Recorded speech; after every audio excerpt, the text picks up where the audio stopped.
Tower Theater was where we grew up as far as going to movies was concerned.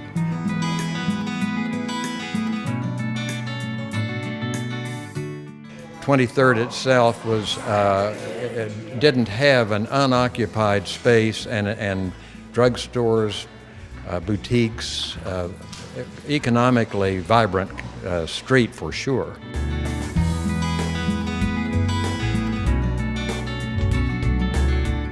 My mother on Saturdays would drop off my older brother, me, and my little sister.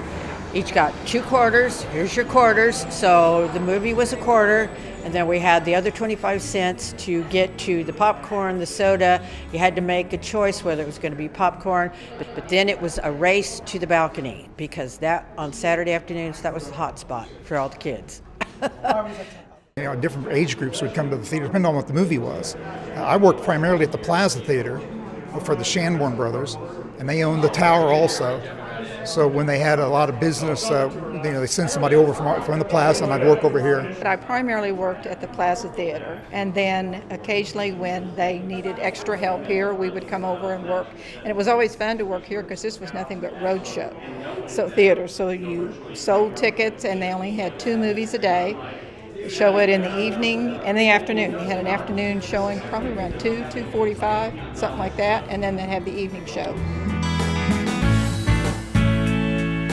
In World War II, my dad was in the South Pacific, and my brother and I came to the Tower and sat through every feature all day long so that we could see the newsreel, because he was on the stage with General MacArthur. This was a single screen, the Plaza was a single screen.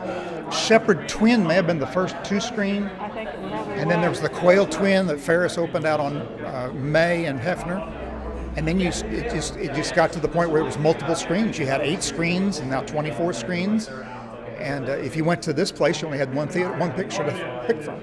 If you came out, you probably dressed up quite a bit. I mean, if I went on a date, I wore a blazer and maybe a tie, and slacks. $3.25 to see Sound of Music.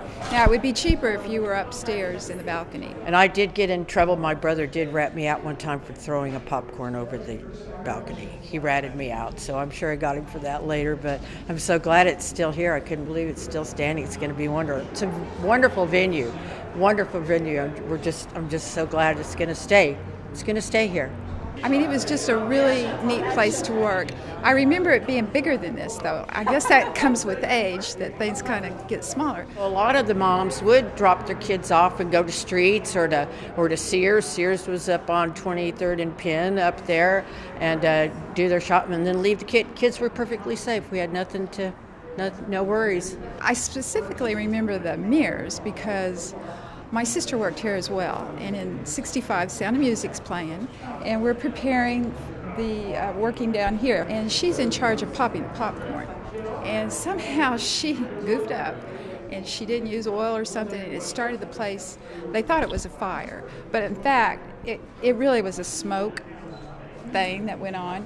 But I looked across at the mirrors, and I'm in the concession stand. I can't even see myself.